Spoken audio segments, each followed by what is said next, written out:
মানে চোখের জল ফালাই দিছে আমাকে দেখে, আমিও চোখের জল ফালাই দিছি। যে মানুষে বলে না, যার কপালে যা আছে তাই হয়, কিন্তু আমার কপালে যা আছে তাই হয়েছে, এর বেশি কিছু তার হবে না। তারপরে দেখা গেছে ওইরকম কাজ করতে করতে ওর সঙ্গে আবার আমার সঙ্গে আবার বাপ হয়ে যায়। ওর সাথে আমার সাথে সম্পর্ক পুরোটা আগের মতো, সেম টু সেম আগের মতো যে সম্পর্ক করতাম ওর সাথেই করতাম, ঘুরতে যেতাম করতাম। কিন্তু আমার যে হাজবেন্ড ছিল উনি তো জানতো না যে ওই ছেলের সাথে আমার সাথে সম্পর্ক। যখন মানে ওর সাথে ঘুরতে যাই, ওর সাথে হাসি খুশিভাবে দিন কাটাই করি, তখনকার আমার হাজবেন্ড জানতে পারছে যে ওই সেই আমার আগের বয়ফ্রেন্ড, ওর সাথে আমার সাথে সম্পর্ক ছিল। তো এক পর্যায়ে আমার যে হাজবেন্ড উনি বলতেছে, শোনো একটা কথা বলি। আমি বললাম, কি বলো? সে বলল, দেখো এই যে টাকা পয়সা বাড়ি গাড়ি এগুলা দিয়া কি হবে? টাকা পয়সা তো আজ আছে কাল নেই, আমি বুড়ো হয়ে গেছি, আমিও মরে যাব, যাই হোক কোনো সমস্যা নাই, তো আমি বেঁচে থাকতে তুমি কোনো কিছু করো না। আসসালামু আলাইকুম দর্শক, সবাই কেমন আছেন? আশা করি সবাই ভালো আছেন। তো আপনাদের মাঝে আমি একটা গল্প নিয়ে আসছি, বাস্তব জীবন কাহিনী আমার, সে গল্প বলার জন্য আপনাদের মাঝে আসলাম। তো আমার এই ভিডিওটা সম্পূর্ণ শুনবেন, না টেনে। তো আমার নাম হচ্ছে যে সুরমি, আমার দেশের বাড়ি হচ্ছে নেত্রকোনা। তো আমার জীবনের লাইফে বাস্তব ঘটনায় আমি আপনাকে বলি। তো আমার কলেজের লাইফে একটা ছেলেকে আমি ভালোবাসতাম। আমরা একটু বড় লোক ছিলাম, আর আমি যে ছেলের সঙ্গে সম্পর্ক করতাম ওই ছেলেটা একটু গরিব ছিল। তো দেখা গেছে আমি যখন সম্পর্ক করছি ওর সঙ্গে, আমার অনেক জায়গা থেকে দেখতে আসে, কিন্তু আমার কোনো ছেলে পছন্দ হয়নি। কারণ আমি যার সাথে সম্পর্ক করি ওকেই আমি বিয়ে করব। কিন্তু বিয়ে করব, আমার বাবা মা ওর কাছে আমাকে দিতে চায় না, বা বিয়ে দিবেও না। তো যখন আমি কলেজে পড়ার পর তখনকার জীবনে ফার্স্ট ওই ছেলের সঙ্গে আমার সঙ্গে সম্পর্ক হয়, এবং কি তাকেই আমি ভালোবাসি। সেও আমাকে মন প্রাণ দিয়ে অনেক ভালোবাসে, আমিও তাকে ভালোবাসি। তো পর্যায়ে দেখা গেছে ওরা গরিব দেখে আমার বাবা মা বিয়ে দেয় নাই। তো অনেক জায়গা থেকে সম্বন্ধ আসে, আমার বাবা মার পছন্দ হয় না। এক সময় মানে কি বলবো আপনাদেরকে,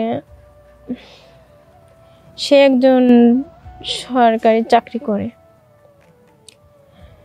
এই সময় আমার একটা বিয়ের ঘর আসে, সেই ছেলেটা সরকারি চাকরি করে।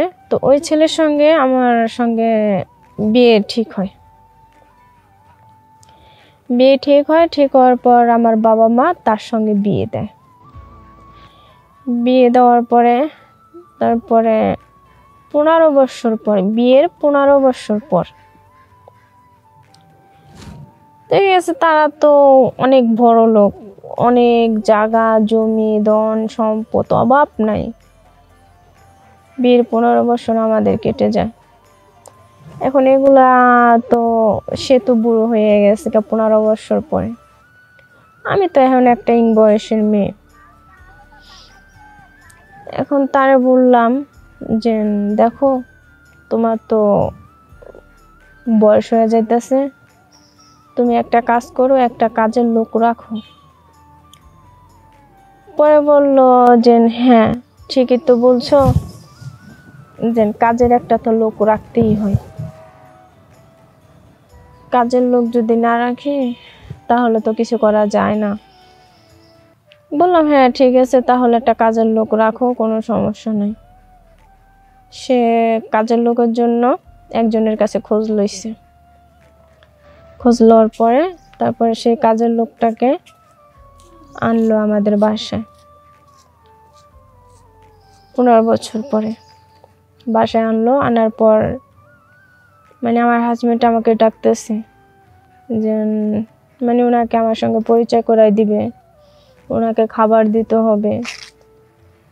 তো এই সময় আমাকে ডাকছে, ডাকার পরে এখন মানে আমি ওর সামনে গেছি, ছেলেটার সামনে গেছি। ছেলেটার সামনে গেছি, যা দেখি ও আমার আগের বয়ফ্রেন্ড, 15 বছর আগের বয়ফ্রেন্ড আমার। সেও দেখে আমাকে চমকে যায়, আমিও দেখে তাকে চমকে যাই। তারপরে যাই হোক, সমস্যা নাই। ও মানে চোখের জোর ফালাই দিছে আমাকে দেখে, আমিও চোখের জোর ফালাই দিছি।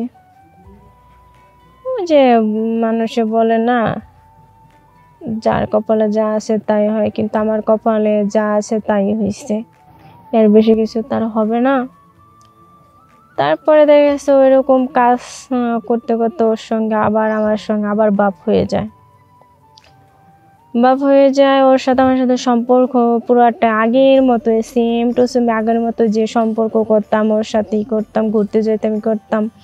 কিন্তু আমার যে হাজবেন্ড ছিল উনি তো জানতো না যে ওই ছেলের সাথে আমার সাথে সম্পর্ক। যখন মানে ওর সাথে ঘুরতে যাই, ওর সাথে হাসি খুশিভাবে দিন কাটাই করি, তখনকে আমার হাজবেন্ড জানতে পারছে যে ওই সেই আমার আগের বয়ফ্রেন্ড, ওর সাথে আমার সাথে সম্পর্ক ছিল। তো এক পর্যায়ে আমার যে হাজবেন্ড উনি বলতেছে, শোনো একটা কথা বলি। আমি বললাম, কি বলো? সে বলল, দেখো এই যে টাকা পয়সা বাড়ি গাড়ি এগুলা দিয়া কি হবে? টাকা পয়সা তো আজ আছে কাল নেই, আমি বুড়ো হয়ে গেছি, আমিও মরে যাব, যাই হোক কোনো সমস্যা নাই। তো আমি বেঁচে থাকতে তুমি কোনো কিছু করো না, কারণ সেটা আমি সহ্য করতে পারবো না। যখন আমি মারা যাই তখনকার তুমি বিয়ে করো, কোনো সমস্যা নেই।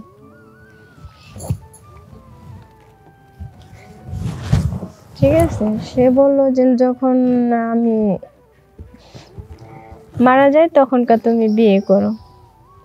আমি বললাম, হ্যাঁ ঠিক আছে, কোনো সমস্যা নেই, আমি তুমি বেঁচে থাকতে কোনো কিছু করবো না, আর তুমি ওটা নিয়ে টেনশন করো না, আর আমি কখনো এরকম কোনো কাজ করব না তোমার যাতে মান সম্মান চলে যায় বা হয়ে যায়, সেটা যেন না হয়। কারণ আমার হাজবেন্ড বলতো না, ওই যে আমার আগের যে বয়ফ্রেন্ড ছিল ওনার সঙ্গে আমার সঙ্গে রিলেশন দেখে এজন্য আমাকে বলছে।